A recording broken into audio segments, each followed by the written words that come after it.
They say legends never die. They just find new bodies to inhabit. For decades, the throne of the king of pop sat silent. The world had witnessed the impossible.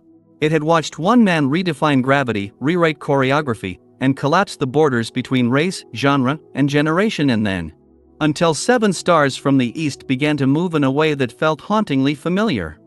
Not coincidentally familiar, not accidentally familiar, deliberately, reverently, purposefully familiar. Today, we are not just looking at dance moves. We are not just celebrating a music video. We are unlocking the secret bridge between Michael Jackson and BTS. 5 hidden moments where the disciples honored the master. 5 tributes buried in plain sight, waiting for eyes trained to see them. Welcome to the Vault. I am Frank John, your host, and you are watching the Legend Vault. Here, we give you nothing but the absolute truth, backed by facts.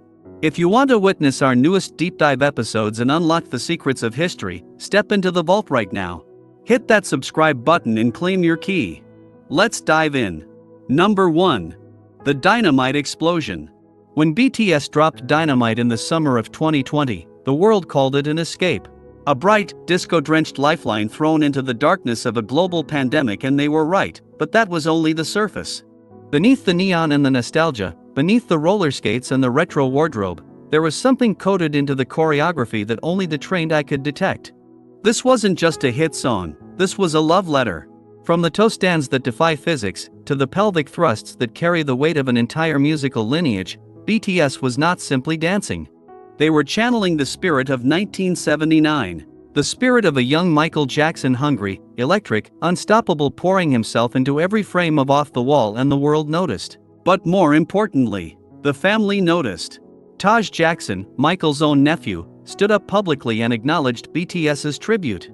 When a man who grew up watching his uncle change the world turns to 7 men from Seoul and says, "I see it," you know the fire is real. You cannot fake a legacy, you can only inherit it.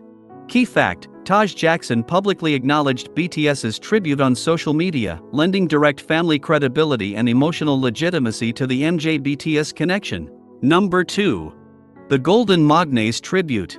In the world of BTS, Jungkook has always been called the Golden Magne, the youngest, the most versatile, the one who masters everything he touches: singing, dancing, producing, sports, art.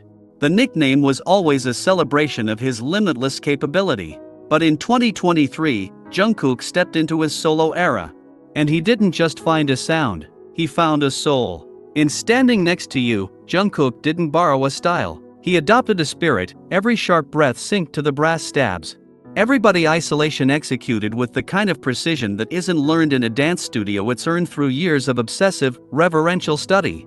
The military-esque formations. The heavy, driving brass instrumentation. The hat work, the glove-free hands deliberately echoing a ghost who wore his glove on one hand alone.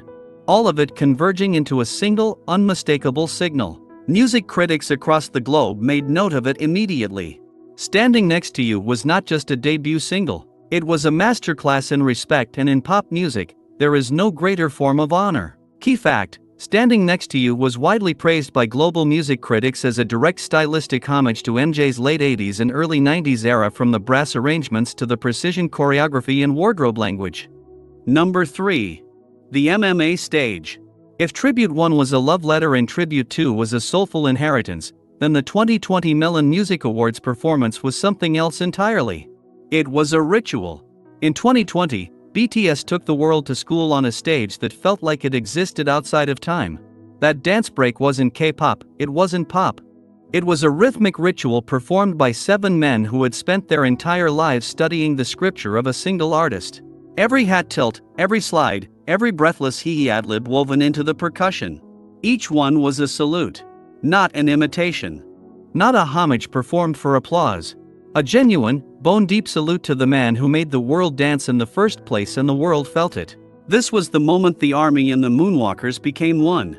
Key fact: BTS's MMA 2020 performance became a viral global event, with fan communities from both the BTS ARMY and the MJ Moonwalker fandom celebrating in unison a rare crossover moment in modern pop culture history. Numbers 4 and 5, The Armor of a King.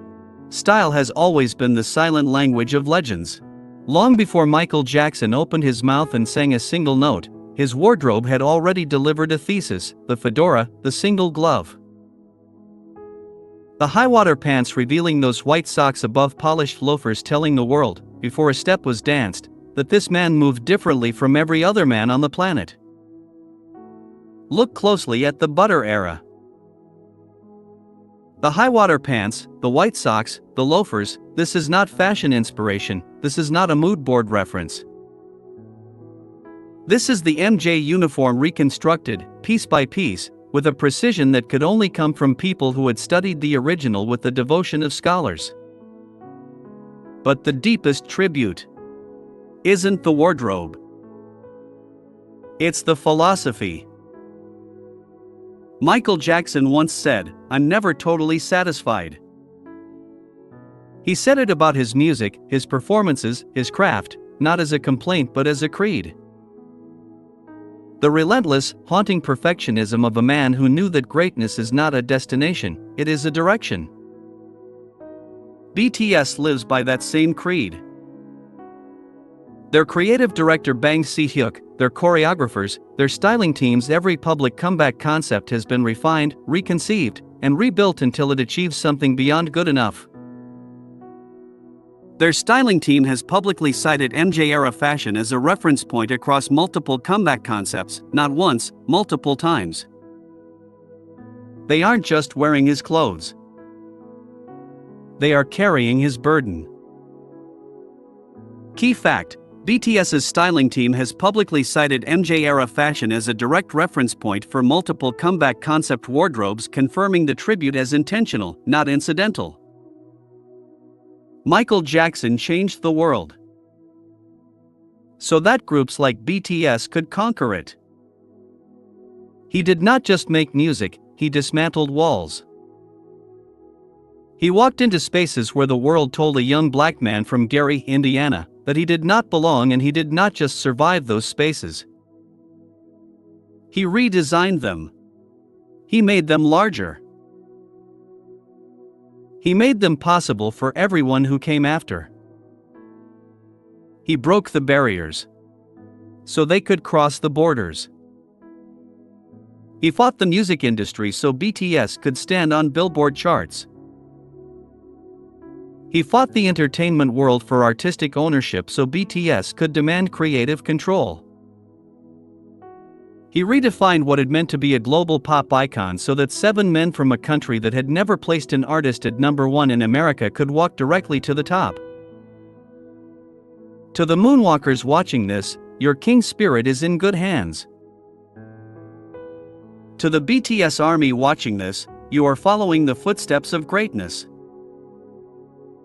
2 eras, 1 crown, and a legacy that will never fade. Legends. I have to know. Which BTS member do you think Michael Jackson would have invited to Neverland for a private jam session? Would it be Jungkook, the golden magne who carries the precision of the craft? J-Hope, the one whose joy when he moves looks exactly like Michael's joy when he moved? Or would MJ have looked at all 7 of them and simply said, "Bring everyone"? And to the Moonwalkers in the vault tonight, do you see the king's soul living inside these 7 men? Because from where I'm standing, the evidence is overwhelming. Let's open the vault in the comments below. Every perspective, every memory, every connection you felt between these 2 worlds, this is the place for it. History is being remade, and the vault is watching. Thank you for joining me today. Until next time, stay legendary. This is Frank John, signing off.